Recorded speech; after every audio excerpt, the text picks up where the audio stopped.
My wife threw her phone at me. Read it. I'm bored of hiding it. The texts were to her coworker. All of them. I handed it back. Noted. I took the spare key from her purse. I drove to her mother's house with a single folder, and the silence after that said everything. I'm 42. Married for 16 years. 2 kids. Ages 12 and 9. We met in our mid-20s. Got married fast because she was pregnant. But it worked. Or I thought it worked. We build a life. House in the suburbs. Decent careers. Family vacations every summer. The usual script. I thought we were happy. Turns out I was the only one following the script. 3 weeks ago, I came home from work on a Thursday around 6:30. Normal time. The kids were at their after-school programs. Wouldn't be back until 7. I walked into the kitchen and found my wife sitting at the table. Her phone in front of her. Glass of wine already half empty. We need to talk, she said without looking up. My stomach dropped immediately. Nobody starts a conversation that way unless something's already broken. Okay. About what? She picked up her phone, unlocked it, and threw it across the table at me. It skidded to a stop right in front of where I was standing. Read it. I'm bored of hiding it. I picked up the phone. The messages were already open. A conversation with someone labeled as a coworker's name. I scrolled up. Months of messages. Flirty at first. Then explicit. Plans to meet. Complaints about me. About our marriage. About how she felt trapped. How she deserved more. How he made her feel alive again. I read for maybe 2 minutes. Then I set the phone down, slid it back across the table to her. Noted. She looked up at me, confused. Like she'd expected yelling or tears or something dramatic. That's it.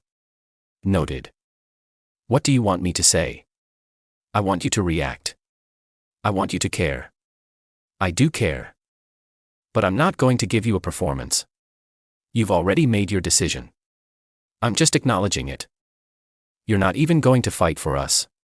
There's no us to fight for. You threw that away when you started sleeping with him. I never said I slept with him. You didn't have to. The texts make it clear enough. She took another sip of wine. So what now? Now I figure out what comes next. And you should probably start doing the same. I walked out of the kitchen, went upstairs to our bedroom. Her purse was on the dresser. I took the spare house key off her keyring, the one to my mother-in-law's house that she'd had for years. Then I grabbed a folder from my office, the one I'd been keeping for the past 3 months. I'd suspected something was wrong since summer. Small things at first. Her phone, always face down. New passwords I didn't know. Coming home later than usual with vague excuses about traffic or work meetings. I'm not stupid. I know the signs. So I'd started documenting. Screenshots of strange charges on credit cards. Records of her location history from our shared phone plan.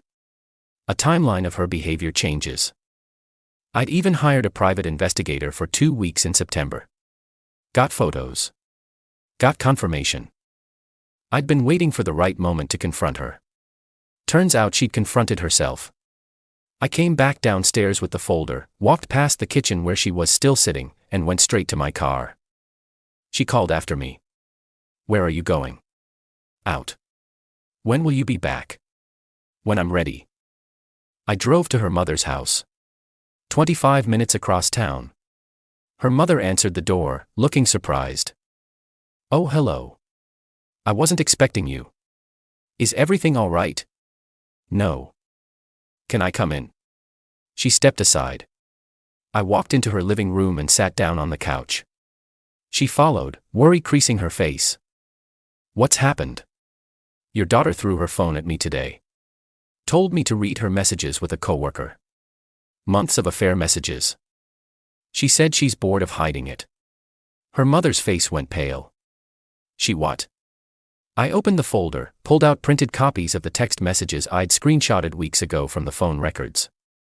Also included were copies of the credit card statements showing hotel charges, restaurant bills on days she'd claimed to be working late. The investigators' photos of her and the coworker entering and leaving his apartment building. I've known for 3 months. I was gathering evidence before filing for divorce. She just decided to speed up the timeline. Her mother took the papers with shaking hands. Read through them slowly. When she looked up, there were tears in her eyes. I don't understand. Why would she do this? You'd have to ask her. But I wanted you to see this before she tries to spin it. Before she makes me the villain in whatever story she tells. What are you going to do? File for divorce. Fight for custody of the kids. Try to come out of this with some dignity intact. The children will be told an age-appropriate version of the truth. That their mother made choices that ended the marriage. Not the details. Just that sometimes people grow apart and make mistakes. Her mother wiped her eyes. I'm so sorry. You've been nothing but good to her. To this family. I appreciate that. I really do. But I need you to understand something. When she calls you crying. When she tells you her side. Remember that you saw this first. Remember that I came here not to poison you against her. But to make sure you had the facts. I won't forget. I stood to leave. She walked me to the door. Gave me a hug that felt like an apology for her daughter's choices.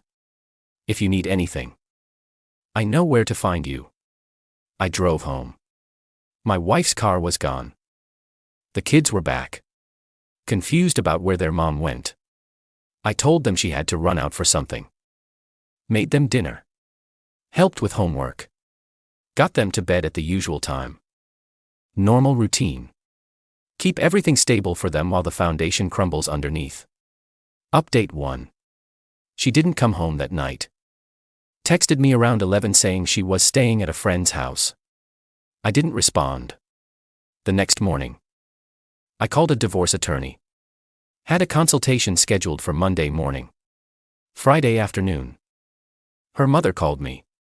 She showed up here last night. Hysterical.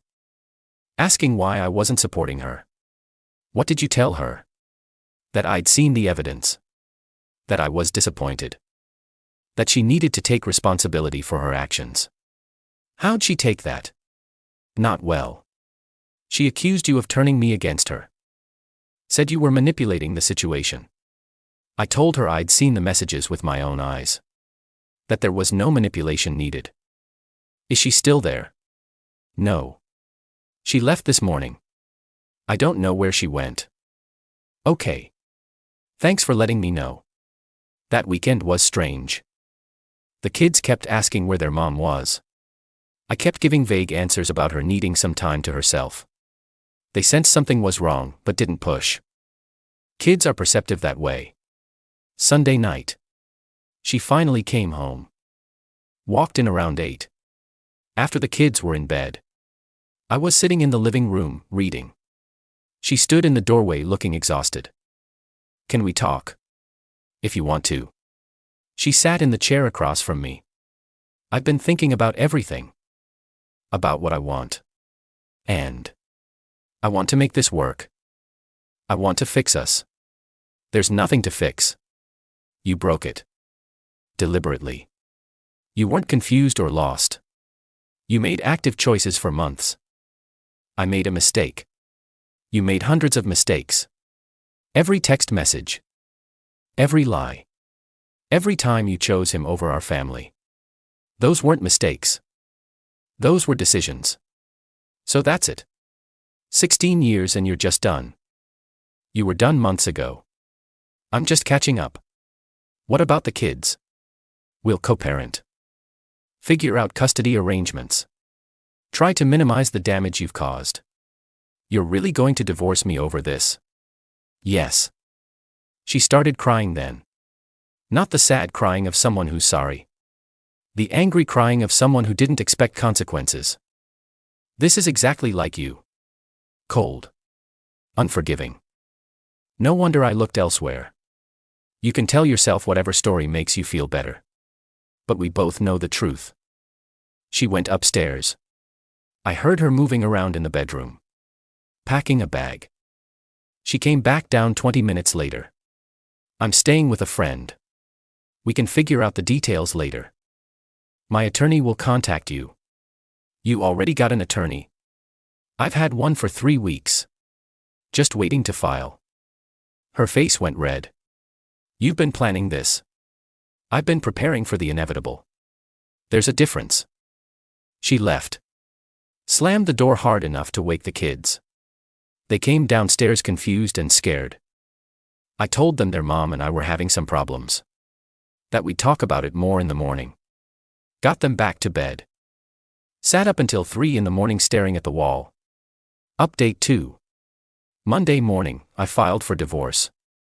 By Monday afternoon, she'd been served. By Monday night, she was blowing up my phone with messages oscillating between rage and desperation. How dare you serve me at work? Everyone's asking questions. You've humiliated me. Please, can we just talk about this? I'll stop seeing him. I'll do whatever you want.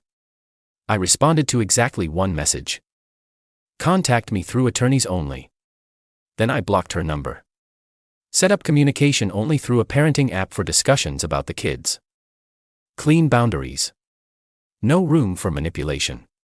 Her coworker's wife reached out to me on Tuesday. I didn't know her, but we had mutual friends apparently. She asked if we could meet for coffee. I agreed. She was younger than me. Looked tired. I saw the divorce filing. My husband's name is in the papers. I'm sorry you're finding out this way. I'm not surprised. I've suspected for months but convinced myself I was paranoid. Thank you for giving me certainty. I've filed for divorce too. How long were you married? 8 years. 2 kids. Same story as yours, probably. We sat in that coffee shop for an hour. 2 strangers bonded by the same betrayal. She asked if I was okay. I told her the truth. Not yet, but I would be. She said the same thing. The thing that kills me, she said before we left, is that they thought they were special. Like their connection was so unique that it justified blowing up 2 families. But they're not special. They're just selfish. Yeah, they really are. Update 3. The divorce moved fast. My wife tried to fight for full custody, claimed I was cold and neglectful. Her attorney presented me as an absent workaholic who'd driven her into someone else's arms. My attorney destroyed that narrative in one afternoon. Presented the evidence I'd gathered. The timeline of her affair. The money she'd spent on hotels and dinners. The messages where she'd bragged about deceiving me. Character witnesses who testified about my involvement in the kids' lives. The judge wasn't impressed with her. Granted joint custody, but designated me as the primary residential parent. She got every other weekend and 1 dinner per week. She was furious. Blamed me for turning the court against her. Her coworker's divorce finalized around the same time. He didn't fare as well. His wife got primary custody and a significant portion of his assets. Word through mutual friends was that he'd started resenting my wife. Blaming her for the mess. By month 3 post-filing, they'd broken up. She tried to come back. Asked if we could reconsider. Said she'd made a terrible mistake. I told her through the parenting app that our divorce would proceed regardless and to please limit communication to child-related matters only. Her mother called me periodically to check in. Said her daughter was spiraling. Making poor choices. Refusing to take responsibility. Asked if I'd consider reconciliation for the kids' sake. The best thing I can do for the kids is show them what self-respect looks like. Staying with someone who betrayed me wouldn't teach them that. You're right. I just wish she could see what she's lost. She will eventually. But that's not my problem anymore. Update 4. The divorce finalized 6 months after I filed. She moved into a small apartment across town. Started dating someone new almost immediately. The kids came back from her place reporting strange men in the apartment. Inconsistent rules. Chaos. I documented everything through the parenting app. Built a case for modifying custody further if needed. My attorney said we had grounds but suggested waiting to see if she'd stabilize. She didn't stabilize. By month 8 post-divorce, she'd lost her job. Something about inappropriate behavior at work. The rumor was she'd started something with another coworker and HR had gotten involved.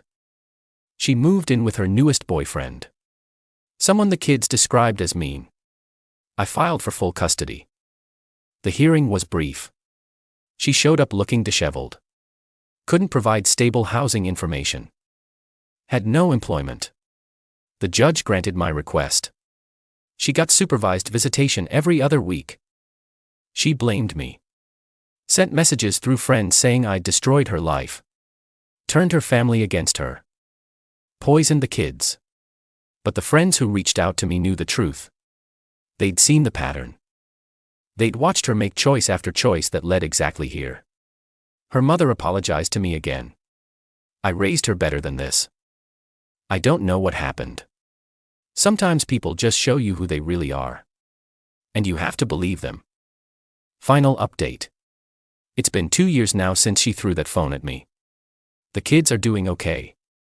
Therapy helped. They understand at an age-appropriate level that their mom made choices that ended the marriage. They don't hate her. But they're not blind to her instability. I've started dating someone new. Taking it slow. She knows the whole story. Met the kids.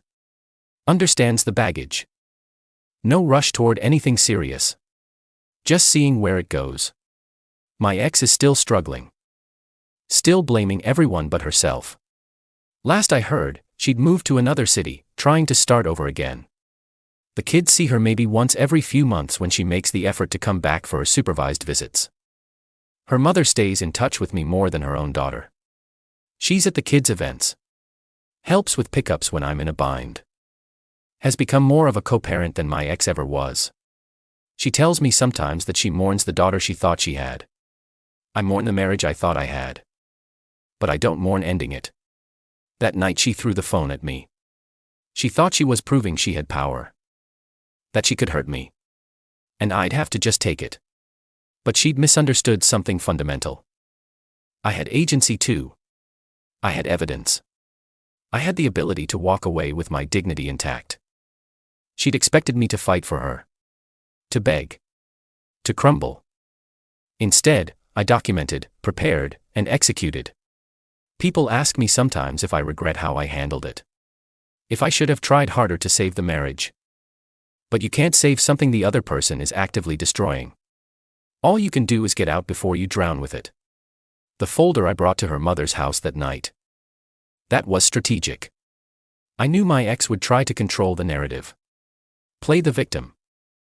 Make me the villain. By getting to her family first with facts, I made that impossible. Her mother couldn't unsee those messages. Those receipts.